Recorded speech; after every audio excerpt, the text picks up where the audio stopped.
for the front of the cover. And there's Walter Mitty, a mousy little man, but inside his head, look at the colors. This is black and white of reality and the color of his imagination in his real world. Now, one of our pre-reading questions was, do you think that daydreams are valuable? And some people, if you're they're not valuable if you're, let's say, a air traffic controller.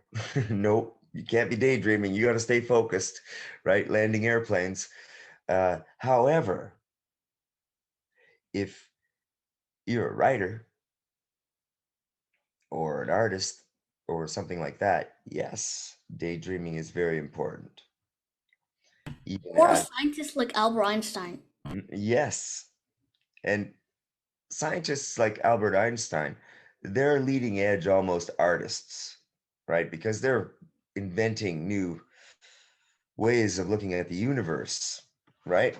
So if we look at any sort of successful writer or any successful idea person, even mathematicians, they're coming up with the new ways of working out theories and theorems. And if we look at writers, will look at this.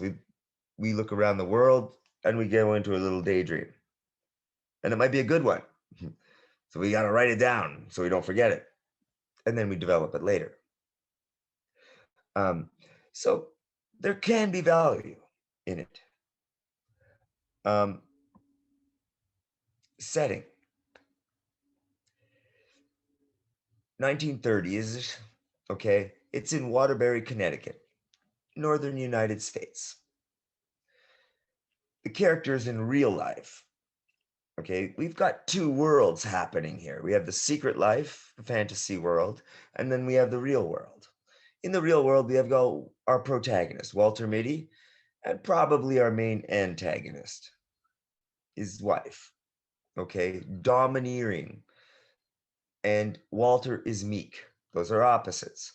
Meek is a term that means one who's sort of not very confident, quiet, um, will probably let others take charge in a situation. Mrs. Mitty is domineering. We have the parking lot attendant, the policeman, the pedestrians who laugh at him.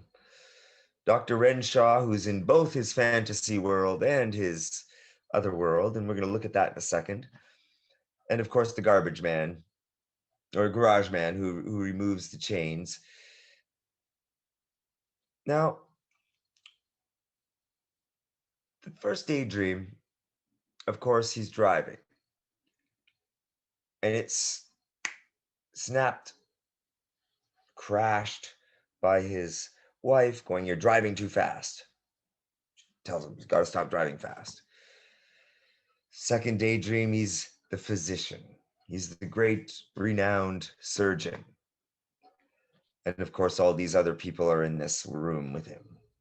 The millionaire friend of the president and all these important people. See, everything's extraordinary in his dream world. In Daydream 3, he's the suspect of a murder case, right? And all this stuff, and he's got to remember he forgets his overshoes. Now, there's some symbols here we're going to get to. And then Daydream 4, he's the World War I flying ace, the inspiration for Snoopy and the Red Baron, and the allusion to Manfred von Richthofen, known as the Red Baron, right? And then the last daydream is the most interesting because he's facing the firing squad. It's the end. Now, before that, the end of the story is so important, guys, because the last paragraph, his wife and him are leaving the hotel, and it's a revolving door that kind of laughs at him, the sound of it when he goes through it. And then she tells him to wait. She forgot something, and she goes into a store, and he's waiting, and he goes up against the wall and he lights a cigarette and he says, I don't need a handkerchief. He's going to defy death. He's facing the execution, the firing squad, and he's stoic and brave, courageous. He doesn't even want to be blindfolded. Snaps his cigarette away. Now, guys, is this the climax? Remember that the climax of a story is when our main character changes. The revolving door. Is this just another daydream? Or is he going to actually change? Is this a metaphor, the firing squad, the killing of the fantasy Walter Mitty?